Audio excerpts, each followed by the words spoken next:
Veja agora o vídeo que o presidente Bolsonaro mostrou para embaixadores internacionais com declarações graves do ministro do STF contra o governo. Além disso, o presidente expôs as supostas perseguições e abusos de ministros contra os demais poderes. Veja o que ele disse. O ministro Alexandre de Moraes manda prender quem disseminar fake news nas eleições de 2022. O que é fake news? É o que eles acham que é fake news. Gabinete de ódio. Foi dito na tribuna por uns advogados, não é momento algum se falando de gabinete de ódio. Gabinete de ódio, sim. E essa alcunha não foi dada nos inquéritos, não foi dada por opositores políticos, foi um ministro de Estado.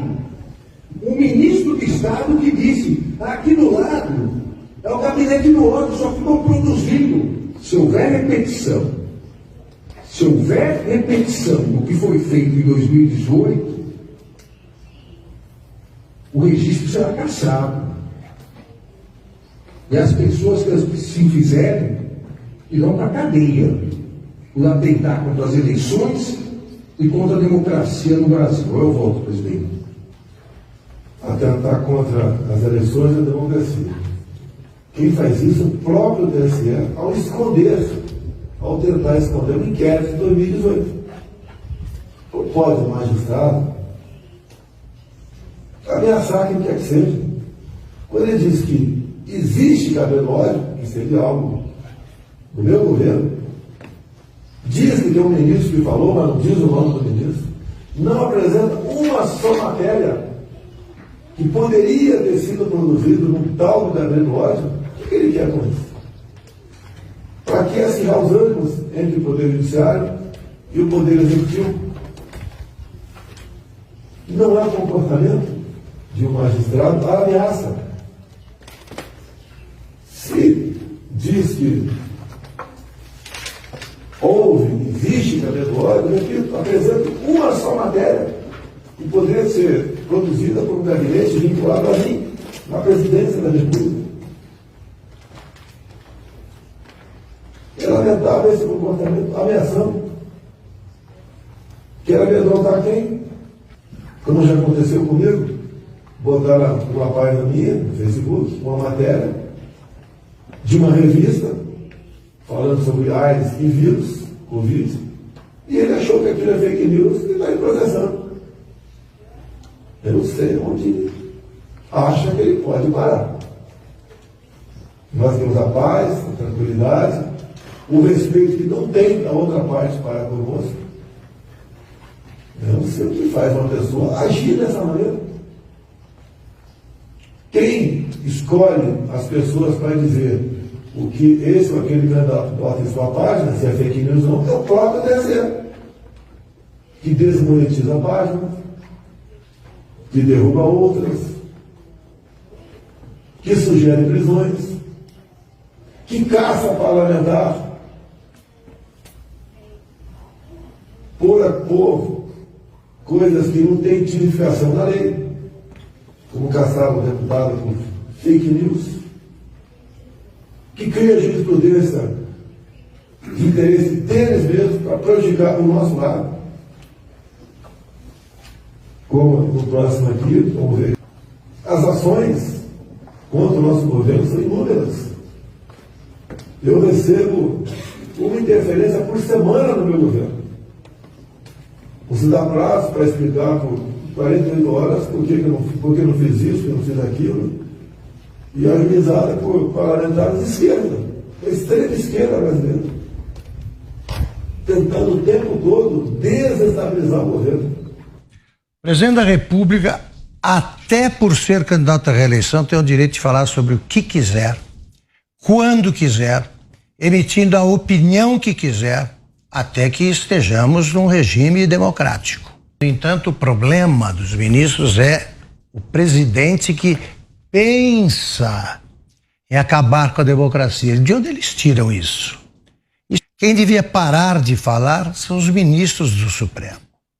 Eles não têm nenhuma autoridade para dar palpite nesses campos em que eles vêm pisando, literalmente, porque não foram eleitos para isso, não tiveram um voto e se metem em atribuições de poderes cujos ocupantes, esses sim, foram eleitos. O presidente Bolsonaro fez muito bem em ter essa conversa e deve ter as conversas que quiser. É hora de dizer um basta ao exagero de declarações, para ser gentil, do Supremo Tribunal Federal. Bem, o que a gente percebe neste pronunciamento do presidente a embaixadores é que, de fato, a tensão que vai sendo criada neste processo eleitoral, agora em vias de se consumar, é uma tensão que provém do árbitro da eleição. É justamente uma tensão que provém inteiramente, pode-se dizer, do TSE/STF. Ou seja, um árbitro da eleição que resolveu tratar o sistema eleitoral, que é defasado e é vulnerável, como uma espécie de dogma, né? Como uma espécie de pérola de perfeição, usaram essa palavra inexpugnável, etc. E o presidente da República está fazendo a parte dele. Eu não vi da parte do presidente da República nenhuma proposta exótica em relação ao sistema eleitoral. Qual é a questão das Forças Armadas, né? Aí, evidentemente, que como a tensão está sendo criada pelo árbitro da eleição, o que é muito complicado, têm usado de retórica, né? Já falei, sistema inexpugnável, etc. Já falaram sobre, né, as tentativas de aprimoramento significam tentações à volta à cédula de papel, falso, isso é que é fake news. E trataram a questão das Forças Armadas, da colaboração das Forças Armadas, como uma questão de ameaça à democracia. O próprio ministro Barroso, um dos citados aí nesse discurso pelo presidente, chegou a fazer uma alegação que eu não vi confirmada nem desmentida, muito grave, de que as Forças Armadas brasileiras estariam orientadas para atentar contra a segurança eleitoral. Então, passaram a usar a questão das Forças Armadas numa caricatura falsa, numa caricatura equivocada. O que são as Forças Armadas nesse processo? Elas são a parte técnica, e isto foi constituído pelo próprio TSE, numa comissão criada, evidentemente que agora, com a recusa, né, eles absolutamente refratários ao diálogo e aos subsídios trazidos por técnicos do IME, do ITA, altamente gabaritados, evidentemente que fica claro que a comissão era pro forma, era uma comissão de fachada, o que a gente tem que concluir aqui, a não ser que o TSE mude a sua opinião, a sua posição e passe a conversar. O presidente é um ator político, ele tem o direito de se reunir com quem ele quiser, inclusive com os embaixadores. Eu achei que a fala do presidente se caracterizou por lucidez, serenidade e clareza. Não é só o presidente que está cobrando transparência. Isso é o que todo o Brasil está cobrando. O presidente do TSE, ministro Fachin, recusou o convite para participar dessa reunião, alegando que, como presidente do TSE, ele tem o dever de imparcialidade. Mas olha, foi o mesmo Fachin que, em março de 2021, anulou todas as condenações do candidato do PT.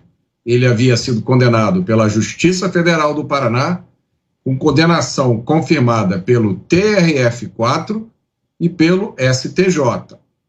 Foi o mesmo Fachin que, em 24 de maio de 2022, se reuniu com o time jurídico do candidato do PT para discutir imunidade a autoridades em redes sociais.